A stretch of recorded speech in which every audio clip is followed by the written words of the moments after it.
नमस्कार किसान भाइयों, आज हम इस वीडियो में बताएंगे कि गेहूं में सल्फर कब डालें और गेहूं में सल्फर डालने के क्या फ़ायदे होते हैं। तो इसी टॉपिक पर हम बात करेंगे। तो अगर आपने गेहूं की बुआई की है तो इस वीडियो को अंत तक ज़रूर देखें। वीडियो बहुत ही इम्पोर्टेंट है। अगर हमारे चैनल पर पहली बार हो तो चैनल को सब्सक्राइब कर लें और साथ में बेल घंटी ज़रूर दबा लें। तो किसान भाइयों, आपके खेत में जब सल्फ़र की कमी होती है तो आपकी जो पौधा होता है वो हरा भरा नहीं रहता है और किसान भाइयों, आपका जो पौधा है वो पीला पड़ा रहता है, क्योंकि हमारे पौधे में सही तरीके से विकास नहीं होता है। अगर आपने सल्फ़र का इस्तेमाल किया तो आपकी फसल हरी भरी रहेगी, आपके पौधे में सही तरीके से विकास होगा और आपके पौधे में कलरिंग जो है बहुत तेज़ी से होगी, कल्लों का बहुत तेज़ी से विकास होगा। अगर आपकी फसल में सल्फ़र की किसान भाइयों कमी है तो आपकी फसल में जो नई पत्तियां निकलती हैं किसान भाइयों, वो निकलते ही उसके बाद में पीली पड़कर सूख जाएंगी, तो उसमें आप लोगों को सल्फ़र की कमी होगी। अगर किसान भाइयों हमारी मौसम ख़राब है और बारिश हो गई तो भी हमारी फसल पीली पड़ जाती है, तो उसमें किसान भाइयों हम लोग नाइट्रोजन की मात्रा देते हैं।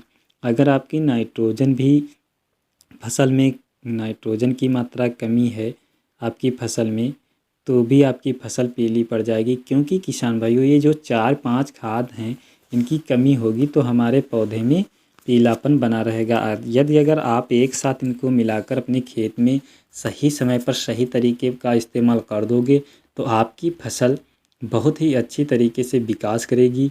आपका जो पौधा है ग्रोथ सही तरीके से होगा, आपके पौधे में कल्लों का विकास होगा, आपके पौधे से जो जड़ों का तेज़ी से गहराई तक जाएंगी, जिससे कि पौधा आपका मजबूत होगा। किसान भाइयों, और इसमें जो सल्फ़र की मात्रा आपको देनी है वो कितनी देनी है किसान भाइयों, और उसकी जो हम देने का समय होता है किसान भाइयों, वो अपनी फसल में 30 से 40 दिन में ही देना है, क्योंकि उसके बाद आपको सल्फ़र की मात्रा नहीं देना है। आपका जो समय होता है 30 से 40 दिन में ही आपको अपने खेत में सल्फ़र का इस्तेमाल करना है। जब किसान भाइयों आपने पहली सिंचाई की उसके 5-6 दिन बाद आपने पहली यूरिया का इस्तेमाल किया, तो यूरिया की मात्रा आपको लेना है 30 से 40 किलोग्राम। तो 30 से 40 किलोग्राम किसान भाइयों आपको लेना है। उसके साथ में 90% वाला सल्फ़र आपको 3 किलोग्राम प्रति एकड़ में मिला लें और अपने खेत में अच्छी तरीके से छिड़काव कर दें। और किसान भैया, यदि आपने जिंक सल्फेट का इस्तेमाल नहीं किया है अपने खेत में बुआई से लेकर और दूसरी सिंचाई तक, तो किसान भाइयों आपको वहाँ पर जिंक सल्फेट का भी इस्तेमाल करना है। यदि किसान भाइयों आपने जिंक सल्फेट 33% वाला ले रहे हैं तो आपको 5 किलोग्राम प्रति एकड़ में डालना है। यदि किसान भाइयों आपको 21% वाला जिंक सल्फेट अगर आपने इस्तेमाल कर रहे हैं तो आपको 8 किलोग्राम प्रति एकड़ के लिए लेना है। इन तीनों को किसान भाइयों मिलाकर अपने खेत में अच्छी तरीके से छिड़काव कर दोगे तो आपके पौधे में बहुत तेज़ी से विकास होगा, आपकी फसल हरी भरी होगी, आपके में पौधे में जब कल्लों का संख्या ज़्यादा से ज़्यादा होगी। और किसान भाइयों उसके साथ में आपको सागरिका गोल्ड का इस्तेमाल कर लें। सागरिका 2-3 प्रकार के आते हैं, सागरिका लिक्विड, सागरिका गोल्ड और सागरिका Z++। तो किसान भाइयों इसमें आपको दानेदार का इस्तेमाल करना है। तो सागरिका गोल्ड अगर आप इस्तेमाल कर रहे हैं तो उसमें ह्यूमिक एसिड और फ्लोरिक एसिड पाए जाते हैं किसान भाइयों। इनको जड़ों का विकास अच्छी तरीके से करता है।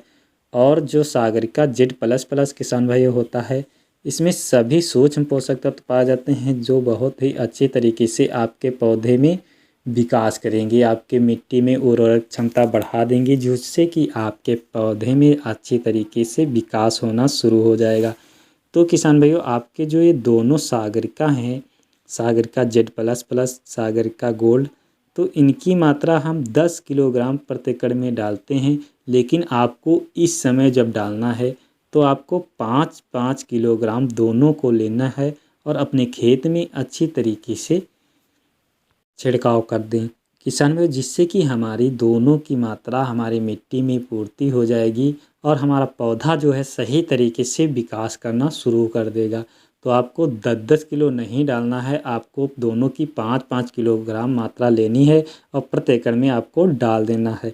तो किसान भाइयों, आपको जड़ों का विकास भी सही तरीके से होगा, आपका पौधा भी अच्छी तरीके से टर्निंग करेगा, आपके पौधे में कलियों का विकास सही तरीके से होगा, आपका पौधा हरा भरा रहेगा, जिससे कि आगे बालियाँ भी लंबी आएंगी, आपकी पैदावार बढ़ जाएगी, दानों का वजन भी बढ़ जाएगा और किसान भाइयों आपका जो दाना है वो भी ठोस और चमकदार होगा।